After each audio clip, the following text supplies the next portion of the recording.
मैं रात भर सो नहीं पाता हूँ और मैं शिलोंग जाके सोनम से पूछूंगा कि मेरे बेटे को क्यों मारा मेरे बेटे को।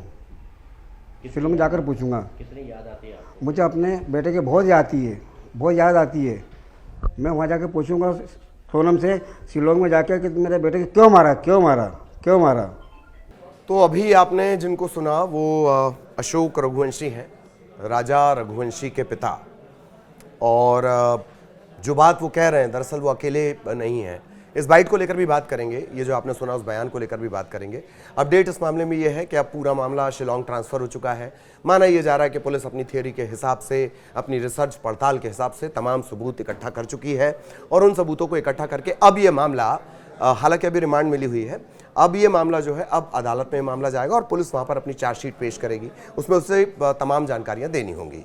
ठीक, ये इस मामले का अपडेट हो गया। एक बड़ा अपडेट ये भी कि कबूलनामे की बात आ रही है। राज और सोनम कह रहे हैं कि हाँ हम रिलेशन में थे, हम शादी करना चाहते थे इस वजह से। खैर, लेकिन इस पिता पर आते हैं इससे ज़्यादा दुर्भाग्य क्या हो सकता है कि जिस पिता ने अपने बेटे को कंधे पर बिठाकर पूरी दुनिया समझाई हो, जिंदगी समझाई हो, जीवन का ज्ञान दिया हो, और उसी पिता को अपने जवान बेटे की अर्थी को कांधा देना पड़े। निश्चित तौर पर इससे ज्यादा दुर्भाग्यपूर्ण, इससे बड़ा दुर्भाग्य, इससे बड़ी बदनसीबी नहीं हो सकती। और यही वजह है, आपने पूरे घटनाक्रम में देखा होगा, अशोक रघुवंशी शुरुआत में उन्होंने बयान भी दिए, वो सामने भी आए, लेकिन उसके बाद से वो देहरी पर बैठकर सिर्फ अपने बेटे राजा का इंतजार करते हैं। राजा के लापता होने के बाद वो राजा का इंतजार करते रहे। राजा की जब डेड बॉडी मिली उसके बाद वो टूट गए, लेकिन अब भी वो अक्सर देहरी पर बैठकर इंतजार करते रहते हैं। क्योंकि मैंने जिस बात का जिक्र किया कि एक पिता के लिए इससे ज्यादा दुर्भाग्यपूर्ण, किसी भी व्यक्ति के लिए इससे ज्यादा दुर्भाग्यपूर्ण नहीं हो सकता कि अपनी जिस संतान को कंधों पर बिठाकर पूरी दुनिया दिखाई, जिंदगी सिखाई, फलसफा सिखाया, जीने का सलीका सिखाया, उस बेटे की अर्थी को कांधा देना पड़ जाए। और यही वजह है कि ये कह रहे हैं कि वो जाएंगे और सोनम से पूछेंगे कि मेरे बेटे को क्यों मारा। वो ये भी कह रहे हैं कि राजा जो है, राजा रघुवंशी, वो रोज उनके सपने में आता है और वो कहता है कि आप जाके सोनम से पूछिए कि उसने मुझे क्यों मारा। यही सबसे बड़ा सवाल है। ये तो पूरा देश जानना चाहता है कि सोनम को क्यों मारा। ये तो ये जो पहलू आपने सुना वो तो एक पिता का दर्द है।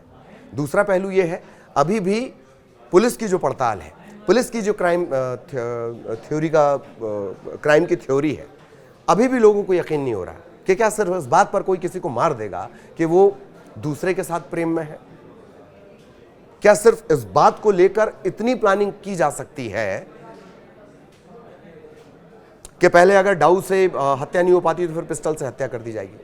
क्या इस बात को लेकर, सिर्फ इस बात को लेकर, एक लव ट्रायंगल को लेकर या राज के लिए सोनम इतनी शातिर हो सकती है कि वो 3 महीने तक उसके हाव भाव से किसी को शक नहीं हुआ?